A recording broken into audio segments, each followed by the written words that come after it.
हम कम से कम समझो और कुछ सोचो और कुछ अपने जीवन में परिवर्तन लाओ। सुन करके चले जाना ये नहीं। यहाँ बैठते हैं, टीवी के सामने बैठते हैं और यहाँ बैठते, अंतर क्या है? हाँ, 1 घंटे के लिए टीवी में बैठते थे, अब महाराज आ गए हैं, बैठो वहाँ पर, कुछ सुनना है कुछ करना, ऐसा नहीं।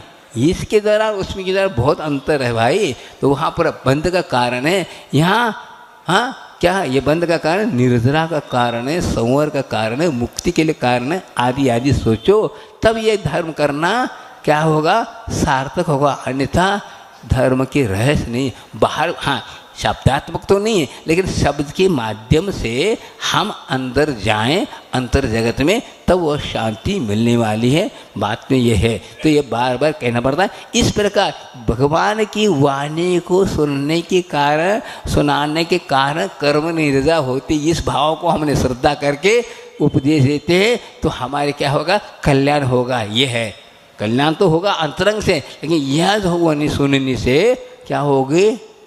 कर्मों की निद्रा होगी, वीतराग वाणी। और महाराज कहते ये तो क्या है? 7 तत्व 9 पदार्थ तो कहीं तो कहा। अरे इस धरती पर तीर्थंकर जितने हुए, क्या कहा उन्होंने? एक कहा नहीं, कोई चीज नहीं कही, जो है उसका कहा नहीं, जो नहीं है उसको कहना क्या मतलब? झूठा हो जाएगा। जो वस्तु स्थिति है वही तो कहा। क्या कहा? जीव जुदा पुद्गल जुदा, यही तत्व का सार, अन्य कुछ व्याख्यान जो यही का विस्तार, इसी का विस्तार है और कुछ नहीं।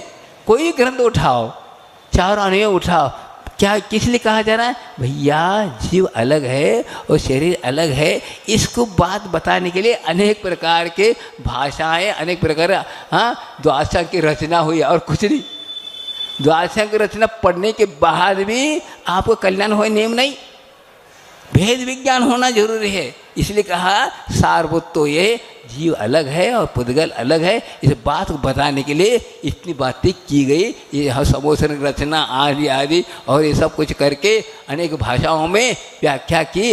इतना करने के बाद भी हो नहीं पाया। क्या हुआ? कुछ नहीं हो पाया।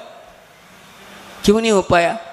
एक आर्यकार ने मुझे पूछा, समय आपका हो गया है, कि महाराज ये बताओ कि यह आत्मा अनादिकाल से संसार में भटकती फिर रही, कभी न कभी समोसर में तो गया होगा, समोसर में जाकर के भी कल्याण क्यों नहीं हुआ? अब मैं क्या उत्तर दूँ? फट से एक बात आ गई मन में, हाँ समोसर में जाकर समोसा खा के आ गए और कुछ नहीं करके आए, और कुछ नहीं किए। हम लोग ना हाँ शिविरवाद में क्यों जाते हैं? अच्छे बढ़िया खाने पीने मिलता है, अच्छे बढ़िया अवार्ड मिलता है, फलाने मिलता है, इसलिए जाते हैं और कुछ नहीं। शिविर का अर्थ यही होता है और कुछ नहीं होता। खाने के लिए अच्छा मिलता है, पीने का अच्छा होता है और मान सम्मान मिलता है, और क्या चाहिए? हो गया शिविर। हाँ ये है, बताओ तो सही होता क्या? सही ना, हकीकत है ना? हाँ अवार्ड मिल रहा है, मान सम्मान हो रहा है, अच्छे खाने नहीं पीने नहीं, आने का जाने का व्यवस्था है, और क्या चाहिए? हो गया। यही है समोसरण में है या ऐसा? लेकिन वस्तु सिर्फ है क्या ऐसा? और कर्म का बंद हो रहा, ये नहीं सोच रहे। यही सोचते तो इस प्रकार कार्य क्यों करते? हाँ ऐसे लोभ लालच मत दो कि इस प्रकार वस्तु सर्व न समझ पाए। हाँ चांदी की थाली, फलाने की टीवी, ये ऐसे प्रोजेक्ट में दिया जा रहा है। ये क्या है? ये परिग्रह वृत्ति बढ़ रहे क्या घट रही है? बता, लोभ बढ़ रहा है क्या घट रहा है? इसीलिए भीड़ इकट्ठा होती है, और उनकी शिविर में ऐसा, शिविर में ऐसा, क्या हुआ? ऐसा होता है धर्म, ऐसा है। हाँ समोसा में ऐसा होता है? नहीं है, वस्तु स्थिति है ही नहीं है। ये हम मान रखा, लेकिन नहीं है। वास्तविक देखा जाए क्या है, हाँ क्या हो रहा है? और हम जो है उल्टा धर्म के निमित्त से और क्या हो रहा है, और परिग को लादते जा रहे हैं और इसमें कर रहे, तो सब समझा नहीं पा रहे।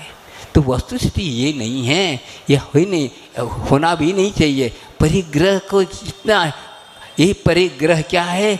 ग्रह। जैसे सूर्य और चंद्रमा को ग्रह लगता है ना, इसी प्रकार हाथ में रूपी सूर्य को परिग्रह रूपी ग्रह लगा हुआ है। वह ग्रह आज तक हट नहीं पाया। खग्रास उसको महान है, और वह जिसने खग्रास को हटा दिया वे महान, वह भगवान, बाकी सब ठीक। इसलिए यहाँ ये बताया जा रहा है अपने परिणाम ही अपने लिए बंध के कारण है और अपने परिणाम ही अपने लिए भाव ही मोक्ष के कारण है। यह इस ग्रंथ में कहा गया, यह अंतिम यह था